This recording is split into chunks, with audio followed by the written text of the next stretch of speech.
d'être là. Parce que, alors, il y a des maires en fait de toute la circonscription, y compris monsieur le maire Pénétin qui arrive aussi. Donc, c'est la commune la plus au sud. T'as trouvé à te garer, Pascal? J'espère que oui. On verra s'il y a quelque chose. Donc, je vous remercie.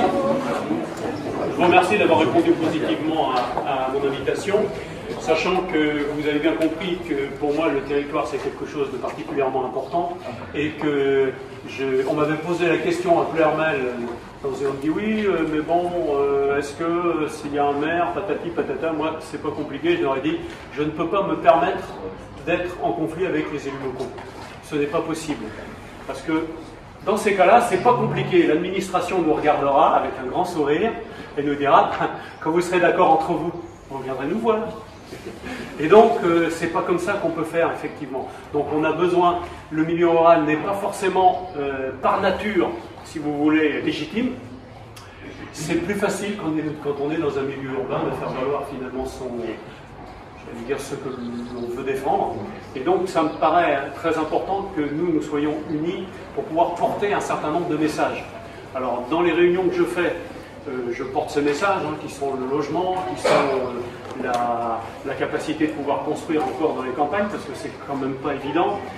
Nos problèmes de médecins, et c'est pas toujours facile, Marie-Noël, tu sais bien, on en a discuté plusieurs fois, les déserts médicaux, et nos hôpitaux, autant finalement de sujets qui nous sont propres, et qui, si nous ne le défendons pas nous-mêmes, eh bien, je ne vois pas qui va le faire. C'est voilà, Christian, c'est par là que ça se passe.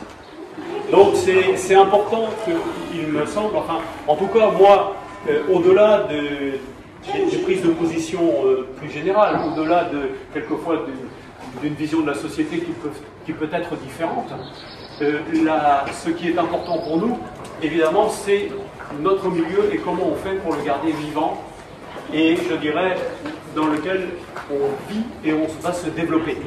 Parce que je crois que c'est important, on a une opportunité qui est vraiment... Dans les années 50, 60, on quittait nos territoires pour aller s'expatrier ailleurs. Aujourd'hui, les gens viennent. Donc on a une opportunité, et cette opportunité, il ne faut pas la gâcher, parce qu'évidemment, derrière, c'est tous nos services. Alors je pense que les mairies savent très bien ça, parce que le foncier détient, c'est la clé de tout. C'est la clé du nombre d'élèves dans les écoles, c'est la clé de pouvoir garder des commerces, et c'est évidemment la clé pour nos services publics. Donc c'est un aspect particulièrement important de ce que je veux défendre et de ce que j'ai déjà défendu. Mais évidemment, je continuerai. Voilà, je ne vais pas vous faire un grand discours autrement. Juste, est-ce qu'il y a certains, je n'ai demandé à personne si quelqu'un voulait prendre la parole, mais si quelqu'un veut la prendre, surtout qu'il ne se gêne pas. Voilà. Donc en tout cas, merci beaucoup d'être venu ce matin. Justement, ça fait tellement longtemps que je n'ai pas pris la parole.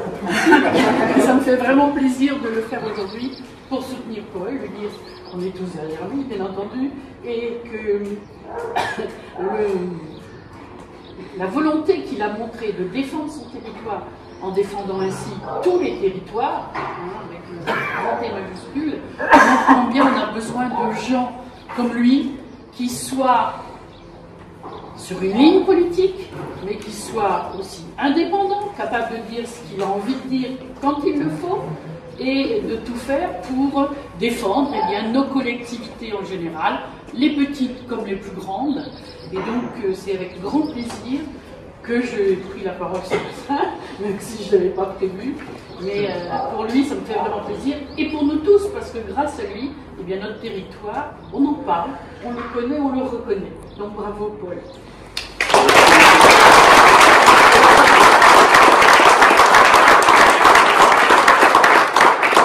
On aura gagné un dimanche. Pour le coup, ça dépend plus de moi. Enfin, moi, je peux vous assurer qu'en tout cas, le bulletin que je mettrai sera marqué Paul Molac. Alors moi, Paul, je rejoins évidemment Nicolas. Bon, Nicolas, Bernard et moi, on est les trois maires vraiment les plus au sud du Morbihan. Sache qu'on est derrière toi puisqu'on est là. Mais je voulais dire que je rejoins Nicolas, ça serait bien que tu nous fasses qu'un tour, ça nous ferait moins de boulot en mairie quand même. Mais on sera derrière toi en tout cas, sache-le. Merci beaucoup. Le résultat des urnes, évidemment, on ne peut pas le prédire à l'avance. J'essaye toujours d'être bien carré. Vous avez pu remarquer que je n'ai pas hésité à passer dans un certain nombre de communes. Alors, il a fallu un peu, quelquefois, dispatcher parce que 44, mais malheureusement, il y a 86 communes. Donc tout le monde n'en aura pas. C'est comme ça. Et par contre, je le fais aussi pour expliquer aux citoyens qui le veulent, bien sûr, pourquoi, qu'est-ce que je fais et pourquoi je le fais. Et comment finalement au Parlement on peut, soit dans une majorité, soit dans une opposition, finalement essayer de faire avancer nos petites histoires. Et si ça ne passe pas d'un côté, ben, vous me connaissez, ça, si ce n'est pas par la porte, ce sera par la fenêtre. Hein, c'est comme ça, j'ai la réputation de savoir ce que je veux. Parce que c'est vrai que le travail que nous avons, alors il y a tout l'aspect social que l'on fait ici à la permanence, mais l'aspect législatif, c'est souvent quand même un rapport de force. Donc il faut pouvoir à un moment donné avoir ce rapport de force qui nous est favorable. Et ça peut marcher parce que on est quand même un certain nombre de députés du milieu rural, donc le but c'est quand même d'essayer de les fédérer au-delà des étiquettes, au-delà des groupes parlementaires, de façon à ce qu'à un moment donné on puisse peser sur une administration centrale qui est quand même très très urbaine. Et ils ont leur vision du monde rural, c'est pas tout à fait la nôtre. Donc c'est... Est-ce que quelqu'un d'autre veut dire un mot? La parole est libre, hein, mais... En breton peut-être. Là, mais... Bon, bah Yves-Marie serait bien capable de le faire en breton. Ja, we hebben déjà dit, on a allemaal in jong Paul, puis de Trugareka la Fandou, puis d'Archicourt que nous restions dans à Lezen et de Zaron. On a spi et Félix Ketel, coupez-vous à Calendra et la Donc,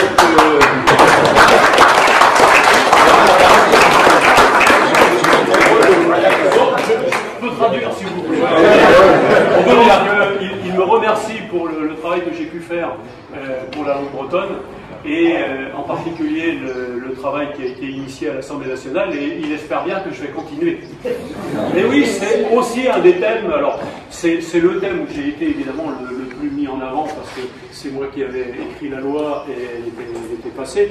Il faut remarquer quand même que c'est une loi dont on m'avait prédit qu'elle ne passerait pas et qu'au bout du compte, il y a eu 250 pour et 76 contre. Donc, comme quoi, la discussion à l'Assemblée finit par percoler. Et puis, c'est toujours comme ça, quand on parle du rapport de force, en fait, nous avons réussi à fédérer les associations qui s'en occupent au niveau français, et c'est eux, après, qui sont allés voir leurs députés en leur disant, bah, faut bien voter.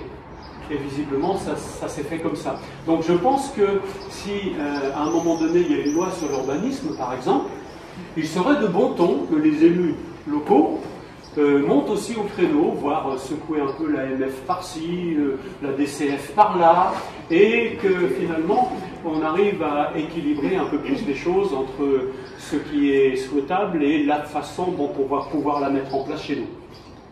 Et ça, je pense que quand il y aura une loi sur l'urbanisme, parce qu'en général, il y en a une à peu près tous les 5 ans, la dernière c'était en 2017, donc évidemment, je viendrai vous voir et on verra comment on peut défendre certaines choses qui nous concernent directement et comment on peut essayer, au-delà évidemment de cette circonscription, de faire que le combat, si vous voulez, soit plus général.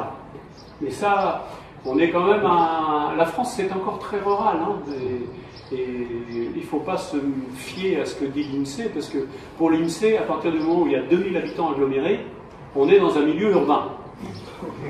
Alors évidemment, bon, comme je dis, les Pleuhermelais sont là, mais enfin bon, Pleuhermel, c'est une ville, un milieu rural, hein, je veux dire, elle est totalement liée au milieu rural.